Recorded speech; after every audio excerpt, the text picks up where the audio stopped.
All right, let's break down what's really happening behind the headlines. A new day, and the world is buzzing with major events, but the one stealing the spotlight is the arrival of Donald Trump and former First Lady Melania in the United Kingdom for a historic 2-day state visit. If you're new here, I'm Andrew Mitrich. I used to work inside a state-run media outlet, saw how stories were twisted to fit the narrative, and I walked away. Now I'm independent, I speak freely, and I tell you what really matters. And what really matters today is peeling back the layers of these big events. So if you believe in getting to the truth, hit that like button, subscribe to the channel, and if you can, consider becoming a sponsor. It's your support that keeps this independent voice alive. Upon their arrival, Trump and Melania were greeted by Prince William and Catherine, the Princess of Wales. The agenda for today includes a meeting with the King, and a grand ceremony was held at Windsor Castle in honor of the distinguished guest, complete with a carriage ride. A state banquet took place featuring a military flyover and a salute. Tomorrow, the US President is scheduled to meet with the British Prime Minister Keir Starmer. They're set to discuss bilateral investment programs, tariffs on steel and aluminum, the situation in the Middle East, and of course the war in Ukraine. It's also expected that Starmer and Trump will sign an agreement on nuclear energy and expand cooperation in defense technologies. So we'll be watching closely to see what they tell us after all these meetings conclude. And naturally, they brought out the protesters onto the streets, those expressing their displeasure with Donald Trump. It's no secret that for some, morality is flexible and money talks. People were handed posters with various slogans, but they play absolutely no role in the grand scheme of things, so they don't deserve much attention. Let's move on. Almost at the same time today, a screaming headline appeared in the European media, specifically in the world-renowned German publication Bild. It declared with outrage that the EU's new madness is shocking truck manufacturers. 70,000 jobs in the commercial transport sector are already under threat. It turns out, according to a new regulation from the European Community's leadership, truck trailers must become climate neutral and reduce emissions. Even if they don't have an exhaust system or an engine, it doesn't matter. Failure to meet these emission targets in a few years will result in enormous fines. Think about that for a second. Regulating something that has no engine to begin with. Because of this, leading truck trailer manufacturers are now filing lawsuits in the European Court of Justice. Everything is calculated using a computer program that automatically assesses technical changes like reduced weight or lower height as positive. However, in reality, this could lead to a smaller cargo volume and consequently an increase in the number of empty runs and additional trips. The result? More trucks on the road and even more emissions. They literally just created a problem out of thin air for these manufacturers. And speaking of Germany, it's fitting to add another important piece of news. Right in the heart of Berlin, a grand construction project is underway for a unique center for gene and cell therapy.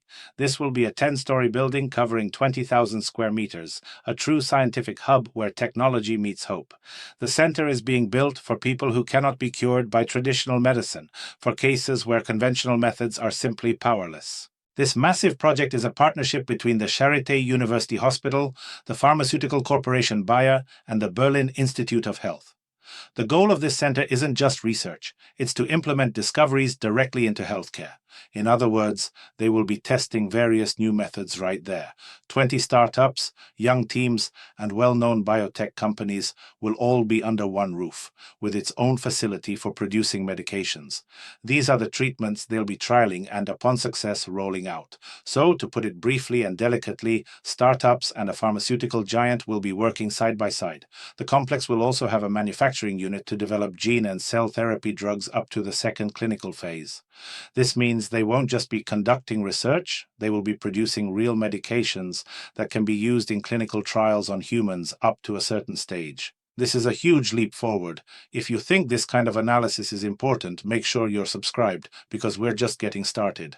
Now let's shift over to France. After Polish President Karol Nawrocki met with French President Emmanuel Macron at the Élysée Palace, it became clear that the two leaders paid special attention to the European Union's trade agreement with the Mercosur countries, that bloc of 5 South American nations, including Argentina, Brazil, Paraguay, and Uruguay.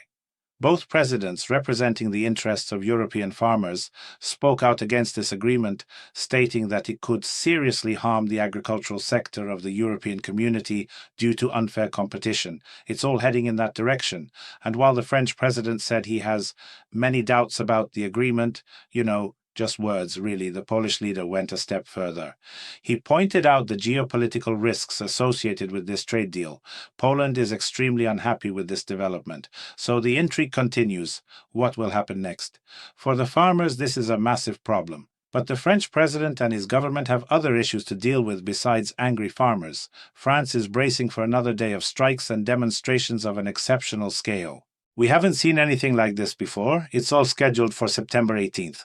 Unbelievably, an inter-union coalition is calling for protests against budget measures. More than 250 rallies are planned across France. This is expected to cause major disruptions to transportation and public services. Today, it was announced that there will be more than 256 protests nationwide. The authorities anticipate that the number of demonstrators could exceed 800,000 people. And you know what that means, right? It means there will be a lot more people. Governments always downplay the numbers of the dissatisfied, and that's not just in France. Meanwhile, France is also dealing with another high-profile theft, this time from the collection of the National Museum of Natural History in Paris. Gold nuggets, valued at 600,000 euros, were stolen, but the museum stated they are priceless to the nation's historical heritage.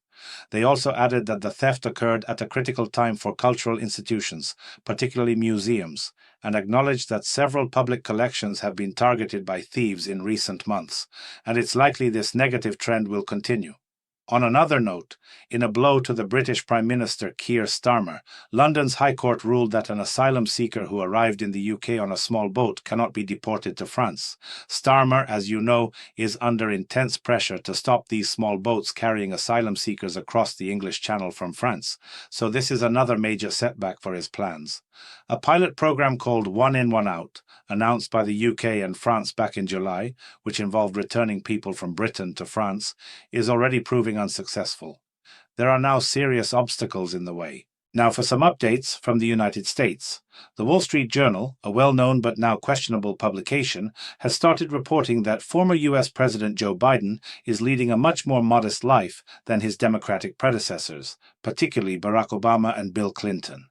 The article also states that he doesn't have the opportunity to take on a major, well-paying position due to age restrictions. Biden's pension is reported to be around $416,000 a year. During the first few weeks after leaving office, Joe Biden apparently confessed to several people that he left his post with a personal debt of about $800,000. The article also mentions the legal costs for his son, Hunter, and his daughter Ashley's divorce, all of which required money. The former president also received a $10 million advance for his memoir. Basically, they're trying to make it clear that Joe is in a tough spot financially, with his only hope resting on this memoir. We'll see what happens next. But there are other interesting things happening today.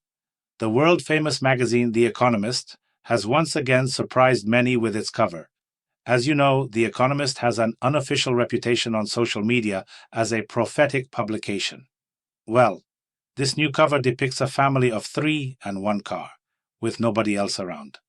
The caption explains, "Don't panic about the global fall in fertility. A world with fewer people wouldn't be so bad." Now that is a very interesting message, one that could lead to all sorts of conclusions. These are the informational moments we have for now, and they speak volumes. I want to hear your thoughts. What do you make of all this? Let me know in the comments below. Thank you for joining me today. If you value this kind of independent analysis that connects the dots, please hit that like button, subscribe to the channel, and if you can, consider becoming a channel sponsor. Your support is what makes this work possible and keeps this voice on the air. I wish you all a peaceful sky. I'll see you next time.